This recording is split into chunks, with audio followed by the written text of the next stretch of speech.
turn to a gruesome discovery at a far south side funeral home where more than 50 decomposing bodies were found inside. This morning, investigators are still on scene, and so are we. We've got Darius Johnson joining us live outside South Chicago Chapel with the very latest. Darius, we see it's still active out there. What's happening this morning?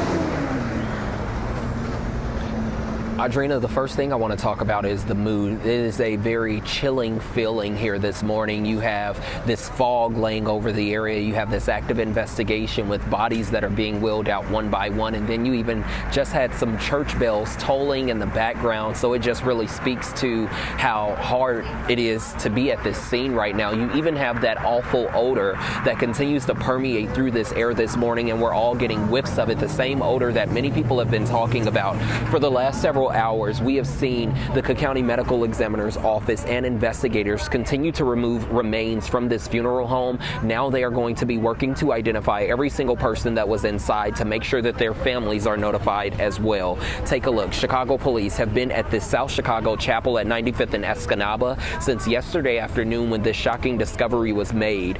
New video overnight shows that process beginning with bodies being wheeled out one by one. The Cook County Medical Examiner's Office says more than 50 bodies were found in deplorable conditions and in various states of decomposition.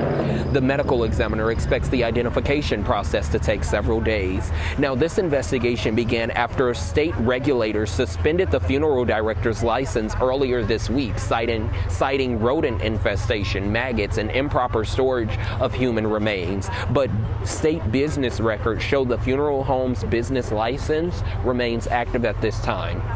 For months, neighbors tell us that they noticed a strong odor coming from the building. Take a listen to what one had to say when we spoke to her in the last hour.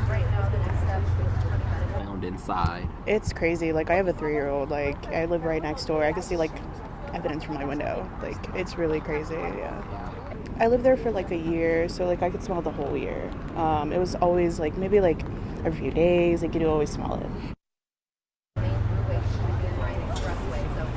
Back out here live this morning, you can still see that active investigation taking place with officers walking through the area. That van you see right there is another van that is now showing up to be able to remove more bodies and take those bodies to the medical examiner's office. Now, we have reached out to the funeral home as well as its president, but we have not yet heard back. However, Audrina, state records show that the president of this South Chicago Chapel is the same person who previously operated Heights Crematory in Chicago Heights.